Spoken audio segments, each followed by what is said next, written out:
ও ঢাকা বিশ্ববিদ্যালয়ের ভর্তি পরীক্ষায় 7th হয়েছে এবং আমি 12তম হয়েছিলাম এবং আজকে আমরা দুজন তোমাদের মোস্ট কমন কোয়েশ্চেনগুলো উত্তর করব। Let's start. নাম্বার 1, ভর্তি পরীক্ষার প্রস্তুতি শুরু করেছিলে কবে?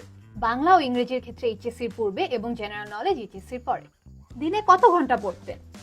যতক্ষণ আসলে ব্রেন কাজ করতো। জোকস অ্যাপার্ট, আমি আসলে একটু উল্টা রুটিনে পড়াশোনা করতাম। আমি সন্ধ্যা 6টা থেকে পরের দিন সকাল 7টা পর্যন্ত পড়াশোনা করতাম, কারণ ঢাকা শহরে ইউ গাইজ নো যে কোলাহল অনেক বেশি। দ্যাটস ওয়াই আমি রাতের বেলা পড়তাম, দিনের বেলা ঘুমাইতাম। নাম্বার 3, সবচেয়ে দুর্বল ছিলে কোন বিষয়ে? জেনারেল নলেজ, যেহেতু এটা আগে কখনো পড়া হয়নি তাই এটা নিয়ে আমি অনেক প্যারা খেয়েছিলাম। ফ্ল্যাশ কার্ডস, স্টিকি নোটস, এরপর রেগুলার রিভিশন দেওয়া, এই ট্রিকগুলো আমি ইউজ করেছিলাম। ডিস্ট্রাকশন কিভাবে অ্যাভয়েড করতেন? শুধুমাত্র অনলাইন ক্লাস করার সময় আমি ফোনটা ইউজ করতাম এবং বাকি পড়াশোনা করার সময় আমি ফোনটা আম্মুর কাছে জমা দিয়ে রাখতাম। Last question, one advice that changed everything.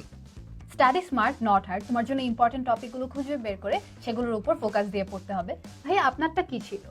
পড়াশোনা করে যে লাল বাসে চড়ে সে। বলো তো লাল বাসের কথা কেন বললাম? কমেন্টে আমাকে জানাও।